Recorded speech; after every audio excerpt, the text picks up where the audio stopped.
Next speaker is John Vittar. This is your maiden speech, so your time is 15 minutes. The pertinent point here is the independence of judiciary. Yes. Sir, you agree with this, sir? Please address the chair, please. The Honorable Law Minister, Kiran Rijiju, has made it clear that the purpose of this bill is to make the legislative intent clear about the additional quantum of pension. Fair, sir. I fully appreciate it. But does he understand there is a serious lacuna because though we decide on such matters, we have no role in the appointment of judges. So does this exist anywhere in the world, sir?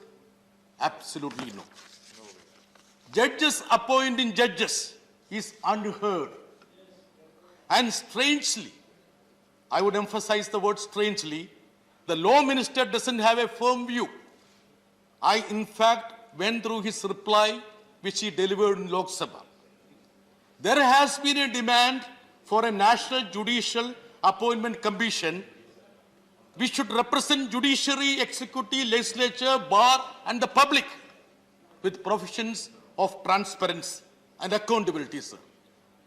Let people know who are going to be our judges and their competence, ability, integrity. Should there be a system shrouded in mystery, secrecy, and darkness?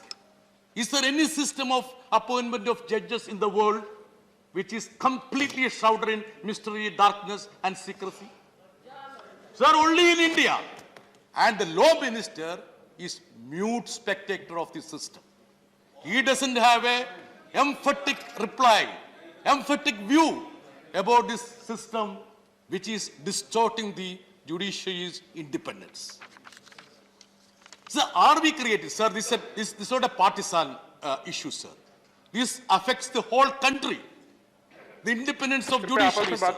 Sir, I want the support of all members. I know my friend Suresh Gopi will support wholeheartedly. And also Mr. Alphonse Kannandar. Sir, why don't you clap your hands, sir? Please. He is supporting me. Are we creating a system of patronage, sir? Sir, are we creating a system of patronage or give and take? Are we creating an oligarchy? That's very important, sir. In fact, I am afraid we are creating an oligarchy. Yes. Sir, we have judges' families.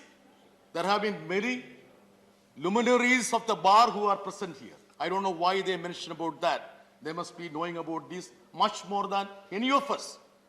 I vouch for the fact that there are brilliant judges with high level of integrity from judges' families. I do subscribe that. But that should be exceptions, not thumb rule in democracy, sir. That should be exceptions.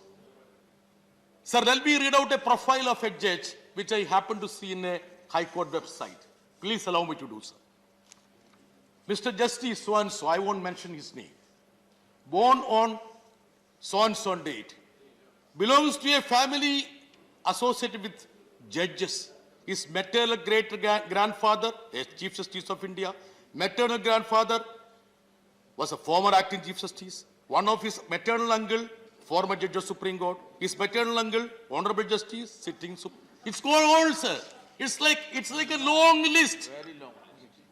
Sir, we all talk about dynasty, sir. The BJP members have been very harsh when they talk about dynasty in Congress party, sir. At least they have passed the test of winning the confidence of the people. Sir, this is a clear case of dynasty. Clear cut of dynasty. Why are we keeping mum on this, sir? Sir, it is 6 years since, it's clear, it's 6 years since the Supreme Court struck down this proposal. But this government has found it convenient, sir, and expedient so that there is a barter. I charge there is a barter. The government has successfully spiked the appointments of those who are inconvenient to them. Kiran Rijiju Saab, you know what I am speaking. And the government has been sitting on the proposals of collegium whenever they find certain names who are persona non grata for them. Some judges are transferred for unknown reasons, sir. It's a punishment. But some Chief Justice openly speaks against secularism, which is against the Constitution, sir. No age criteria for becoming a judge. Some are rejected for want of age. Some are appointed overnight, sir. I don't want to take names, sir, but can we be oblivious about Justice Agil Qureshi, who was not deliberately elevated to the Supreme Court? Wasn't his name proposed? Didn't the government sit on the file? Sir, what was his crime, sir? As per the Constitution, sir, High Court and High Court judges are not subordinate. Both the Supreme Court and High Court are constitutional courts, sir. But the power of Supreme Court, Collegium, has made High Courts just subordinate institutions. High Court judges are seen coming out with statements which make them eligible to be a Supreme Court, sir. Law Minister has been very intelligent. He commented about the demand for a judicial appointment commission, sir. I just looked at his reply. He said that, quote, a view is coming from various quarters, including retired judges. He considers this as a sensitive issue, and yet he refused to give any commitment. This is so typical of this government. He is in fact indirectly telling Collegium that the Supreme Court, that if they don't toe the line, he will crack the whip. Nothing else, sir. Why should the Law Minister shy away from expressing the desire of the legislature and the executive? If he wants an appointment of National Judicial Appointment Commission, let him emphatically make that statement here on the floor of the House. Let him not shy away, because that has been their stand, that has been the stand of most of the political parties here. The government finds the present system, I would say, if he doesn't make an emphatic statement, I would say that the government finds the present system suitable for pick and choose. There are cases when the government had not consented to names by Collegium for years, despite the fact that the Supreme Court had emphatically stated, once returned, executive must give consent. Sir, I will give you some statistics. On 2nd December, the Honorable Minister, while replying to my question, listed number of proposals pending at different levels, which are sent from High Court, Collegium. 75 names are pending with the Department of Justice. 35 proposals recommended by Supreme Court Collegium are pending with the Department. 3 proposals with the PMO. 13 proposals submitted to the Ministry of Law and Justice. So and so. Long list of pending proposals from High Court Collegium and Supreme Court Collegium, which are pending at different levels, sir. I do not want to say anything more or cast any aspersions. True, he must be funneling these proposals through various agencies. I agree. But people will have a lot of suspicions, sir. Kiran Rijiju Saab, people will have a lot of doubts.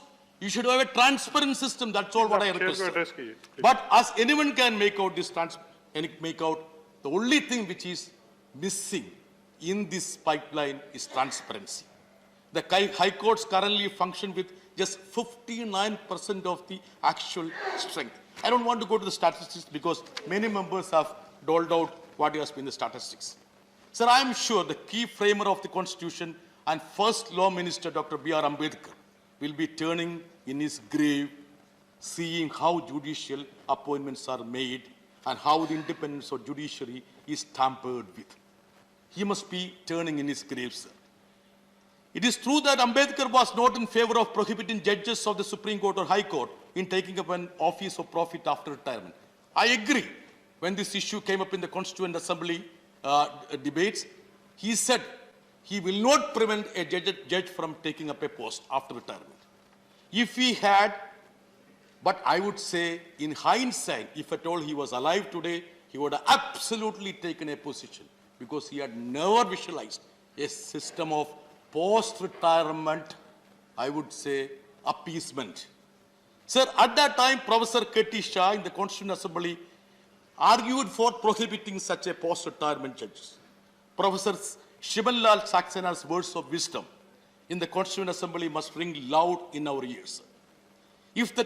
I would quote, sir, if the temptation of being appointed to the higher positions after retirement is not removed, if it is not removed, it will also be liable to be abused by the executive. If the temptation is not removed, it would be exploited by the executive or by any party in power. And they may hold out such temptations which might affect the independence of judiciary. Sir, these are words of wisdom which came up on the floor of the Constituent Assembly, sir. And sir, What did our former law minister, late Arun Jaitley, said? Kiran Rijiju Saab, you know what did he say? In some cases, pre-retirement judicial conduct is influenced by the desire to get post-retirement assignment. Sir, Arun Jaitley ji said, sir. And he didn't stop there, sir. There are two kinds of judges. He said so. Those who know the law and those who know the law minister.